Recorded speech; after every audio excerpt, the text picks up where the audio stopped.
Welcome, folks. It's Wednesday evening already. Seems like every week it gets a little faster, doesn't it? It does to me. This is the color we're playing with. You can see them sliced tails. A lot of y'all made good comments about it. You like the blue color. Yeah, it's a different kind of blue. You can see through there a little bit. It's a lot different from Blue Boy and some other colors I made. It's got a lot of neon coloring in it. So it's definitely different. The sliced tail works great. I've played with it with a couple other colors too, because we done the color we loaded on Wednesday last week. So we'll see. I know that one I loaded last week is Wednesday with the chartreuse body. Is probably going to make the site in February. I mention this a lot. I've got about 6 colors that are coming off of the LC Shad. Guys, I counted them one time. I can't remember. It's 40-some colors in the LC Shad. But about 4 to 6 of them are coming off the site, because I only sell a bag once in a while, and I want to try to come up with better selling colors, better fish catching colors. I think sometimes that's the reason the color's not selling, and I know this might not sound the best way, but a color's got to catch fishermen too. It's got to be selling, got to be moving, or I'm wasting my time making 20 bags and they sit there for 3 years, and I sell a bag once in a while. So a lot of those colors will go on sale, okay? And there's colors like banana pepper, creamy, grenada bug, blue moon, killer. I could go on with a bunch of them. That live bait, mealtime, I sell a lot of. I make about once a month and once every 6 to 8 weeks. So I make 25, 30 bags. There's over 400 colors, items on my site, okay? That's jigs and everything like that, packs of jigs, whatever. So over 400 items. And one time I sat down and tried to come up with all the colors, and it's over 80 colors or combo colors. In other words, this would be a combo color because it's got a body color and a tail color, right? So that's another one. So that's what I'm going to do this winter is I'm going to sort out some of them in December and early January, and we'll start the new colors, all right? That might be one of them. Both of these might be one. For sure, the other one's going to be. So, there you go. A lot of y'all have been making comments about the colors and stuff. So, like I say, that's what I'm doing, guys. And how many of you watched Sam's video today? If you haven't, you go check it out. Guys, it was the first frost that morning. When I left Tanglewood here, I live in a subdivision called Tanglewood. When I left my subdivision on the lake, I stopped at the mailbox to put orders in. The people had left orders. I think I had 4 orders that morning. I put in the mailbox up there. And when I made the turnaround, this house in front of me is kind of in the open. It looked like it had snow on the roof. I took a picture of it with my camera because I want to show my wife. She goes to work in the dark. So when she came home and I said, "You see the frost?" She said, "No." I said, "Look at this. Look at my phone here." "Oh my gosh." I said, "Yeah, the frost was that heavy." Well, it was foggy too, guys. Fog comes off the lake here. We're on the lake. Fog, when it's cold like that and the lake's warmer, it gets so foggy, it was hard to see. It was hard to see till I got away maybe 4 or 5 miles from here, from my home, before they got through the fog. But we met up that morning and at the bait shop over in Clarksville, Bobcats, and he sells my baits. You can go check him out if you're in that area. And we talked to him a couple minutes. We looked at the 16-foot rods. Yeah, you pick one of those up. Some of y'all might be using them. I got a 12-foot. You pick that 16-foot up? I don't know. We talked about it. You're going to have to learn to use it. And they said that last time, crappy connection. You got to learn. You got to fish with the water, get adjusted to it. But we looked around a little bit over there at the bait shop, and we hit the water. We didn't get on the water probably till, I think it was probably 9:30. I think we met at 9. And it was still cold, and it was cool all day. When the boat moved, you put your coat back on. We was later in the day taking our coat off. And when the boat moved, you put your coat back on. That's how it was all day, guys. So the bite was slow, but we caught a lot of fish, but bigger fish were hard to come by. And I didn't catch any real big fish. I caught some 10.5s, and Sam caught the couple bigger fish, 3 or 4. He was getting down in the brush and getting his bait down to him. We could see him. You could see him down and swiping at the bait. They would hit my bait and knock it sideways, but I wasn't hooking up with them. He was hooking up with them. But I'm going to tell you what, you put a long pole, a long rod in his hand, He's good with it. I am not good with a long rod. That's the most I've ever used a long rod was fishing that day with him. I'm getting better with it. But see here, I cast all the time because we don't have brush piles in open water here. You either fish in docks or you fish in open water. And when you fish in open water, most of the time in the wintertime, my water's so clear, it's hard to get close to them. So but we're going to try some more of that today. I fished today, and I made a video today for this coming Sunday. It's going to be on a new color in the Fathead Minnow. So y'all looking for that. Somebody's going to win something that I don't even sell. All right?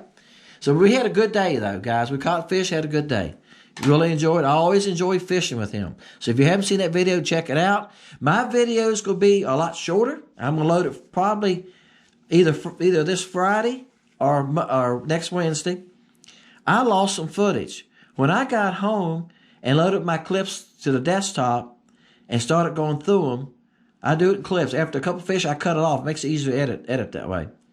And I had clips where I was reeling the fish in and it would quit. I had a couple like that. I don't know if it was me. If I wasn't cutting the camera on when I thought it was coming on. I would hit the button and cut it on. It wasn't coming. I don't know. But I had fish that I caught. I caught fish on the prey bait. I was going to see if it was in his video. I just watched his video. It wasn't. I caught fish on the prey bait. I don't have the clips for it. So I know I lost quite a few clips, and I don't know what happened. So I fished here. After that was Monday. Friday. I fished with him. I fished here after that.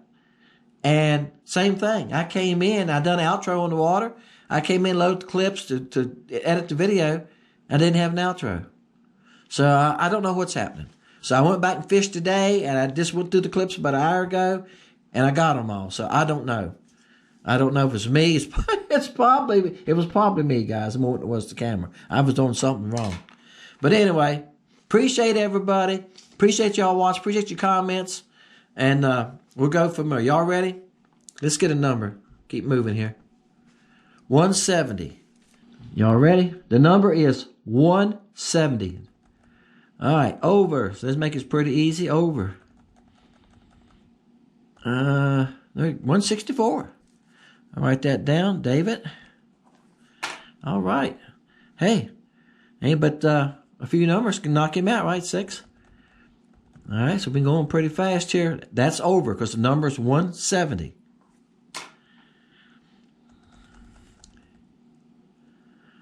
I don't see a number. Okay. Yeah, Scott, thank you for that.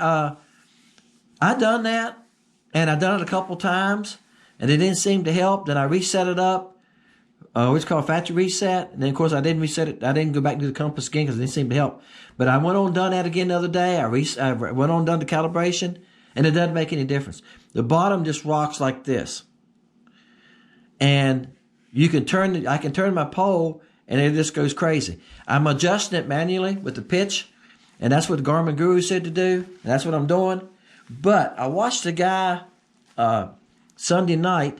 He said that he sent his transducer back to Garmin, and 3 weeks, I think he said 3 weeks later, he got another transducer, and he said it's fixed. He ain't a problem.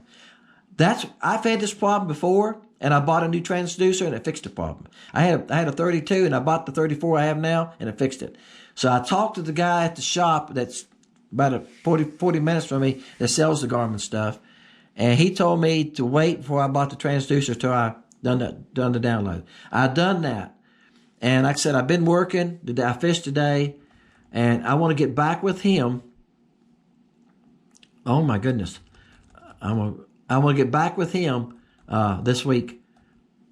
What'd I say? Only a couple numbers could knock it out. That's one of them. 165. David had 164. The number is 170. It's going to be one of those days. All right, take off again. 48, 230, numbers on the end. 122, way too low, way over. 150. We need a 165 to 170 number. Knock him out. Over, under. All right, Rick. Was it Rick? The number was 165. Well, his name is Rick. All right.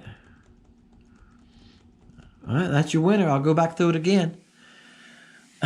He said that's a great color on Lake Conroe, Texas. Well, you'll get to try it. All right, guys, appreciate y'all. I'm still playing with a lot of colors. I think I mentioned this at the beginning. I'm playing with the floating colors, floating baits.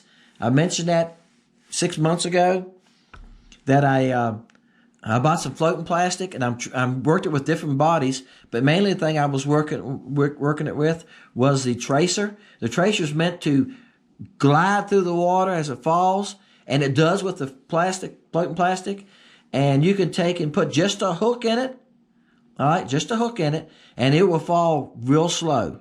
And if you hook it in the nose so the hook pulls it, it'll fall really, really slow. If you watch Sam's video, I had a real light jig in it, and I done really well with that. And I had the weight above it. I done well with that. I caught 4 or 5 on it pretty fast, and then I got hung up in the brush pile and lost it all. And I just didn't tie it all back on. I had 2 rods with me, and I used a different one, but. Still playing with that, trying to come up with something, trying to come up with something different, maybe a different technique, but having a slow fall bait, a bait that falls a little slower. That's what I was doing with the floating plastic. And it will float by itself. It won't float a hook. If you put a hook in it, it will sink. And once it starts sinking, I put it in a gallon of water in a clear jug. Once it starts sinking, nose down, it'll sink pretty fast. But if you get it vertical with that floating plastic, it'll slow it down. So, and we watched it on the depth finder. You can see the weight. I'd pick it up, and the weight I had on the line, the bait would be like this. They would trade places, and then the bait would come down like that. So with just a hook in it. So yeah, it's a lot slower with just a hook in it, and we're trying to get in between that. How much weight do we need to be in between that so it falls a little slower, not just straight down, but that will sink a little slower. I think sometimes when the water gets really cold, and when the fish are maybe not aggressive at all, that slower fall might draw a strike. So trying to come up with another technique, guys, when the fishing's tough. Appreciate y'all, guys. Thank everybody for playing along. Can't say that enough. We'll do this again Sunday. Like I said, I already made the video, made it today. I got to do the shop parts yet, and that'll probably be Friday evening before I do that, because back to power washing tomorrow. That's right. Looking forward to it. I don't mind power washing, guys. It whips me, though. I'm telling you. You run a power washer all day, you know what I'm talking about. It's hard on you because you're constantly moving. You're constantly swinging. It's like painting. Painting, you're constantly moving. But a power washer, if you're not moving the wand, you're not cleaning anything, right? So you're constantly moving all day, and it'll wear you out. All right, guys. Appreciate you. See you later.